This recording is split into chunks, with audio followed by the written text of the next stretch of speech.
Well, still clamped up, as you can see. I've had these clamps on that neck for almost a week, trying to get that back bow into it. But we're nearing the end. This thing's just about ready to start screaming again. I want to glue this joint up on the back of the neck here, the heel where I showed you. And I'm not going to drag you through all that. I just want to take a minute and show you. I'm going to take these clamps off today, and I'm going to try to spread this area apart where the heel is, where the heel meets the body. Get glue down in there, and then I'm going to wrap this band, this red band that you see, I think you can see it, around the entire guitar body and over the heel right here. And I'm going to tighten that so I get a squeeze out here, and hopefully just let that set up and won't have any more problem with that. Like I say, the neck block is tight, it's good. The neck joint is good. The thing is as solid as a rock. It's just got a little separation right here at the right at the heel, and that was with those heavy strings on it too. But you know, need to get that glued, get this banded up and let it set, and then we're going to start thinking about getting strings on this bad boy and setting him up. And you may hear all kinds of crap in the background. I mean, you got to remember where we are here. Plus, it's in the middle of the day, the afternoon. So, anyways, I'm going to I'll probably take these clamps off, so that'll all be out of the way. I've had a heat lamp hung up here, like I say, and had this thing under tremendous pressure. The crack I fixed is holding so far, even under this enormous amount of pressure I have on the neck right now. So, yeah, let me get started here, get some of this stuff put away, and we'll get on with this thing. Hold on. One last look at the gaping crack it had. Starts right here. That's 1, 2, 3 frets. Well, it goes past the 3rd fret. Comes up and goes under the 3rd fret. Then it comes around to the side, if you remember, right here. Where we at? Right there, it comes around to the side up here. And that's all I repaired, was just the side of it, if you remember. So it doesn't look like the neck's broken on it.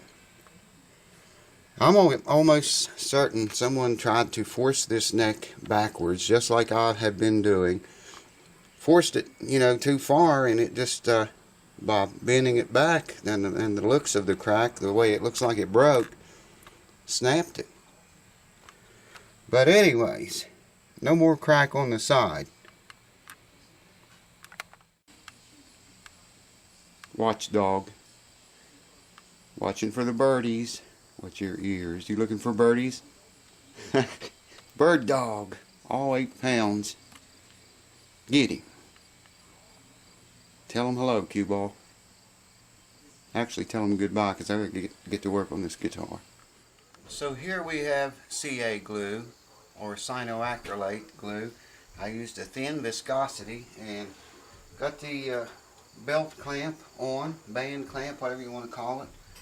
I've seen those clamps for, I don't know, 50, 60, 70 bucks, depending on how big or heavy it's got to be. But you can see a ratchet strap does the same thing. I just saved myself 60 bucks. But I got a block under here with a piece of leather between it and the block. And what I did was applied force, held the guitar down back here, applied force on the neck up here, and spreaded this crack out as much as I could. It was enough to get a sheet of paper in it. That's about how big of a crack it was. I used that glue I showed you, thin viscosity, and it ran down in there beautifully. I would like to have used a medium or heavy on that, but yeah, I don't know how well it would have ran down inside. But the thin did go down in there very well. I clamped it up, I got squeezed out, and it looks good. So I'm just going to leave it alone now for a couple of hours. Come back in about 2 hours and check it. That stuff sets up pretty quick, but I want to give it plenty of time. And I'll bring you back then and let you know what's going on. Well, folks, it's about 5 days later now.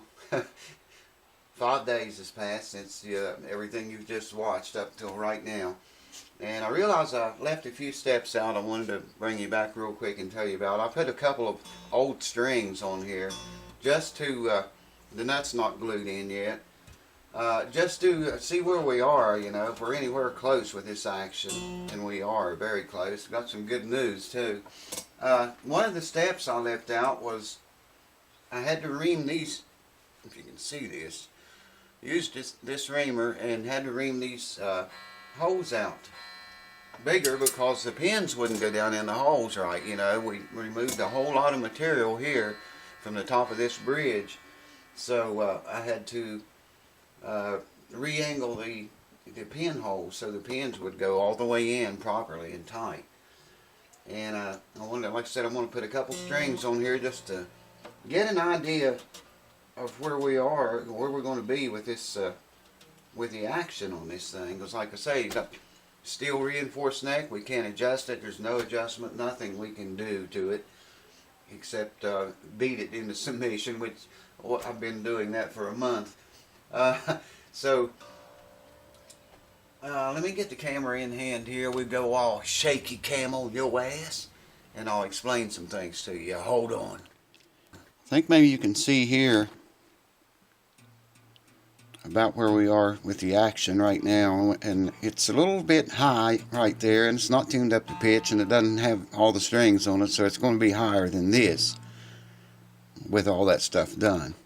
But we have a lot of saddle back here, so we can remove some from the saddle to bring, I think, enough from the saddle, barely, but it's going to be enough to bring this action down low enough to make it play comfortably, I think. As you saw, I had a band wrapped around the entire body here, okay? There was a small crack at the heel of the guitar here. Let me get some more light. Hold on. You can see a little bit better, I think. Where was we at? Okay, yeah. I had the band clamp on here, and I glued there was a small crack here at the heel, and it ran from the very heel, I don't know, maybe an eighth of an inch, something like that. It wasn't deep at all. But I glued it, put the band clamp on, tightened it up, got squeeze out down here really good, and the good news is it appears to have moved the neck, changed the neck angle about 1 degree, which is perfect. You know, I mean, I'd like to see that a little bit more, but we'll take 1 degree. We'll take whatever we can get with this guitar, because, you know, like I say, you can adjust very little bit. You can adjust on it. The way you measure that is, well, that's a complicated story, but the first thing you do is measure your deflection back here, okay? You take a straight edge, lay it across the top, and you can see we have a tiny bit of deflection here. But you lay the straight edge across the top. That distance between the guitar and the straight edge there on both sides, you measure that. You can stick a coin in there or a paper or whatever, and then measure the paper, but you measure that distance on both sides, okay? Then you take that deflection measurement and you multiply it by, I need more light under here, the bottom of the heel, the very bottom down here, the bottom of the heel right here, up to this tiny corner right here. I don't have the light in the right place, but I don't know, that's probably 3 point something inches right here, okay? Take that measurement you get from your deflection, multiply it by however long it is from your heel up to the corner, not including the fretboard, the neck we're talking about, okay? Then you take that number and divide it by the fretboard plane compared to the bridge. StewMac makes a tool, I don't remember what it's called, neck set tool maybe, I don't know, but you just lay a straight edge down the fretboard, and it actually, it's a gauge on the end of that straight edge that measures the difference in the plane of the fretboard and the plane of the bridge. Okay, so take your deflection measurements, multiply them by 3.6 inches or 5 or whatever this measures out to be here. Divide that number by the fretboard plane to bridge number that the StewMac's tool will give you, and that will give you a number usually in 30 seconds or 64, so you can do it in thousandths too, but it will give you a number of the amount of material you need to remove from the neck back here. If we were doing a neck reset, it would give you the amount you need to remove back here to make this triangle what it's supposed to be. If you can imagine a triangle, okay, one point of it being here, one point of it being the heel, and the third point being the center of the bridge, the very top center of it right here. So there's a triangle, you know, from right here straight up to here, down to the heel, and then back up to this center point on the bridge. Are you with me so far? That triangle and these, what I'm telling you, will give you the correct numbers to make that triangle what it's supposed to be, and in turn setting your neck angle at the proper angle. But anyways, God, how do we get into that? Oh yeah, the neck. Putting that strap thing on there like I did, I seem to have gained about 1 degree on the angle of the neck, so that's good. That helped us out. Like I say, I gotta get the action a little bit lower here real quick. I'm gonna jerk a saddle out. I only put these 2 strings on so I could look at this and be able to get, you know, get in the ballpark, some idea or close to playability action. So hold on, I'm going to take that saddle out and lower it.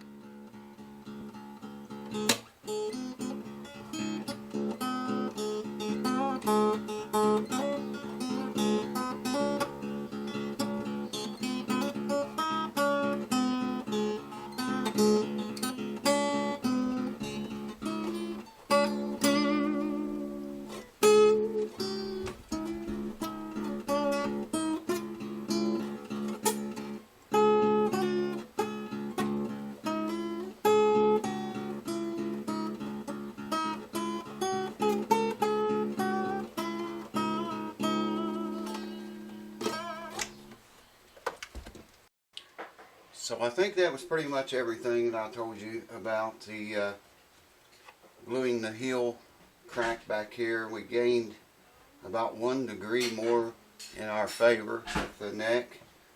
I just now lowered the saddle, so I want to take those strings off of it, and I think that's pretty much it. I told you about reaming out the holes.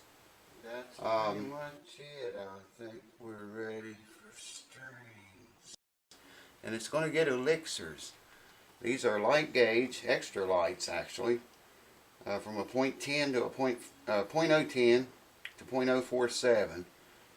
I didn't really want to go quite that light, but it's probably better that I did. That's all the store had when I was there. They didn't have just regular light gauge. But really, that's too heavy of string for a little guitar like this. With these extra lights, you probably will never have any more trouble with the neck if you stick with these. So let's, I'm going to pause the camera and put these on. So we got new strings on. Boys, I'll tell you what, this thing shocks me as good as it sounds. It really sounds sweet. It's got a, well, you'll hear it, it's got a different tone. It's just, it impressed me. I didn't think it would sound like that. You'll see in a minute. You know the procedure now. I'm getting ready to check the dreadful neck relief, which we have no control whatsoever over. I just was curious what it might have landed on. Like I said in earlier videos of this, I'd like to see 10 thousandths, maybe 12 thousandths. It's what we would like to see, but I don't know, man. I don't know. Right here's a 12 thou. Let me start with a 10. Here's a 10. And I'm going to note, let's see, the 15th fret. Normally I'll note the 17th fret for this. But that reinforced rod in there, there's no way it can work past the, I guess the 14th fret, because your neck block is right there inside the body. So I'm going to note the 15th fret, and I'm going to check 7, 8, and 9. And just as I figured, it's more than 10 thousandths. So let's try 12.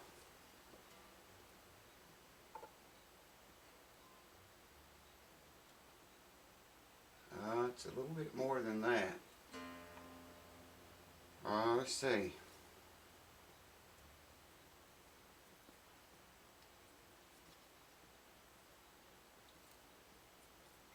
Let's try 14. 14 thousandths neck relief. It's more than that. I really didn't want to see it go above 12, but yeah, what are you going to do, man?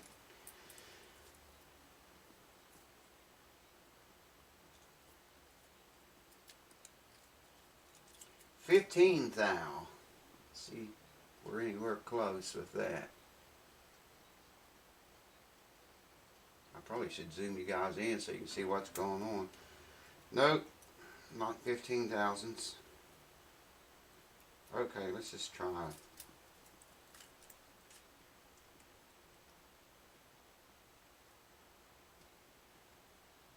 Let's try 20. 10 and 8 and a 2. Alright, 20 thousandths here.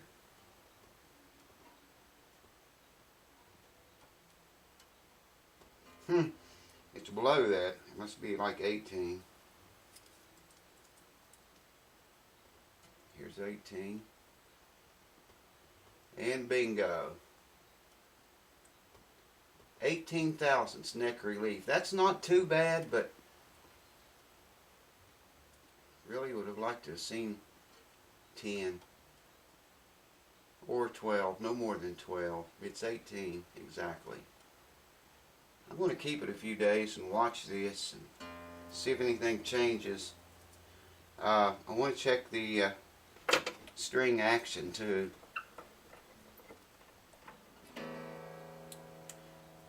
And of course we do that in playing position, because that's where it counts. Right?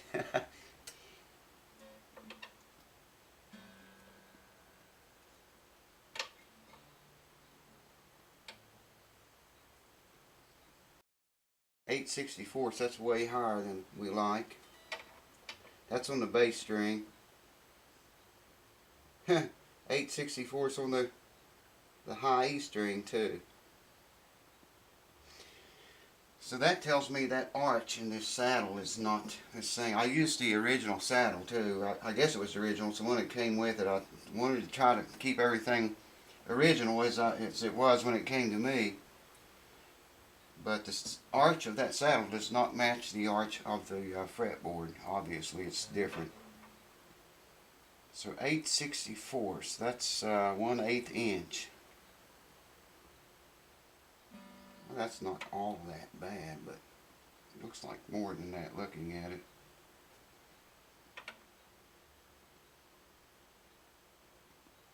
That's as close as it gets, though. I mean, you know, no truss rod, no adjustment. And I've had this neck in some, oh man, some unbelievable force. Trying to get a back bow in it so we would have lesser neck relief. I knew this was going to happen. To some degree, it's not really as bad as I thought it would be, but I guess it's bad enough.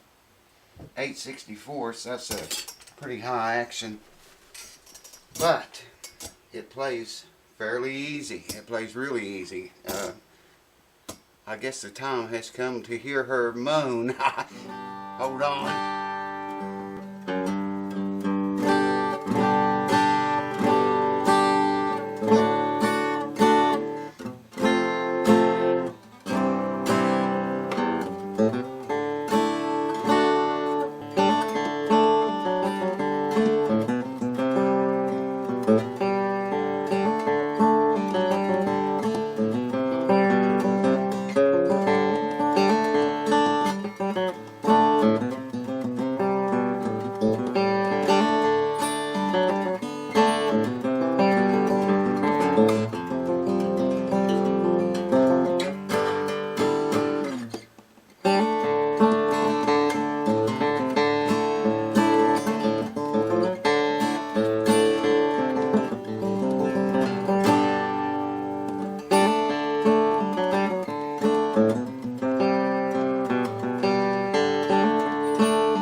I can't play it, that's for sure. The neck's way wider than I'm used to, and the string spacing is way wider than I'm used to. But it plays pretty nice, man.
I like these little guitars for this kind of music.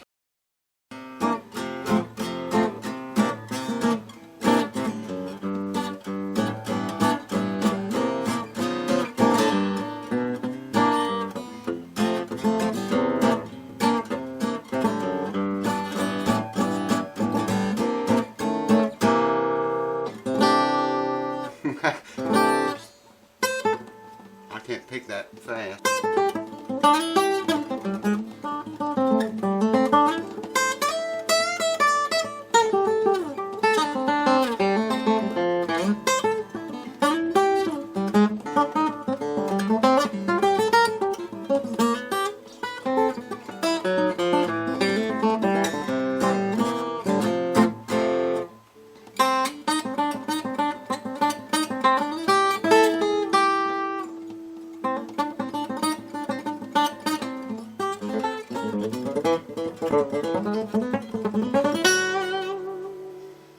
If you want to learn that lick, you're going to have to go to Jesse's channel, because that's where I learned it from. I ain't going to show it to you. You got to go to Jesse's channel to learn that.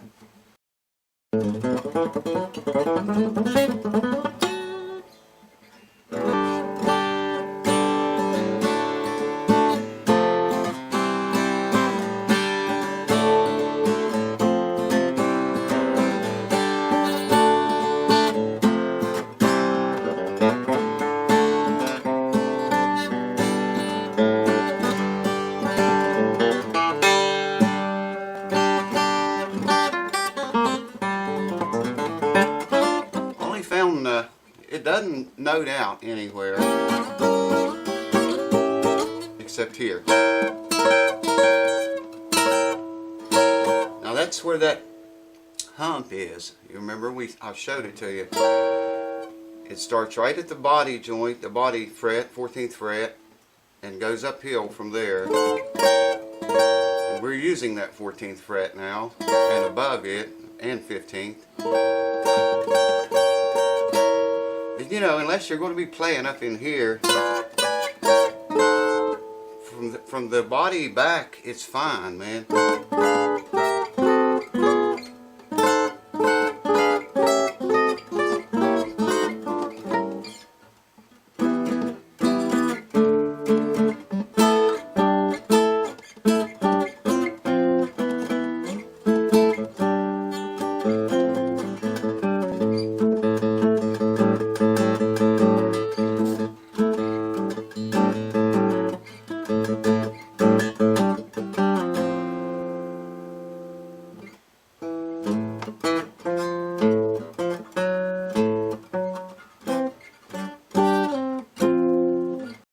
Stuff.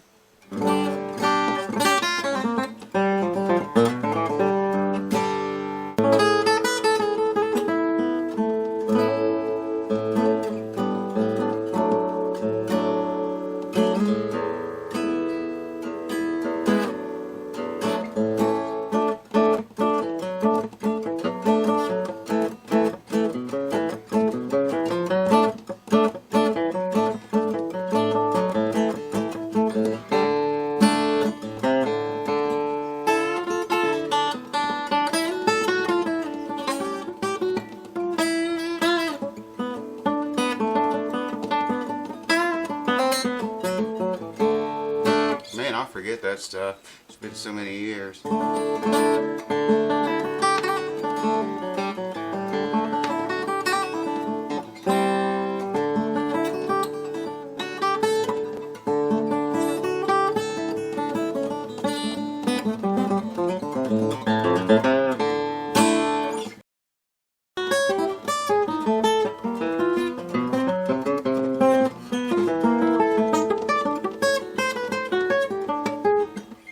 I'll tell you what, this guitar is set up so different, man, from any of mine.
Checked all the frets, and there's no buzzing up until when you go past the 14th fret, you're asking for trouble. Well,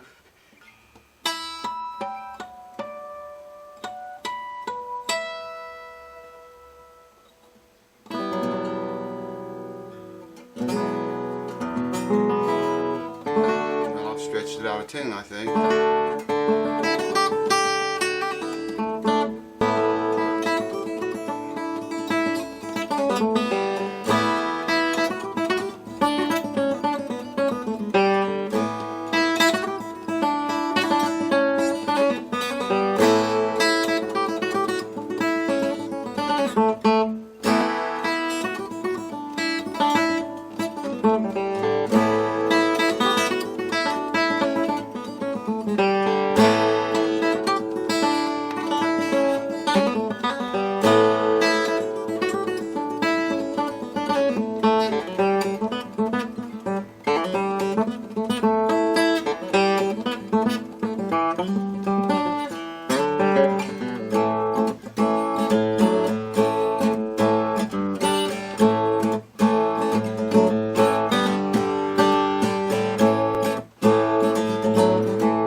So there you have it, folks. The little harmony lives and is alive and well.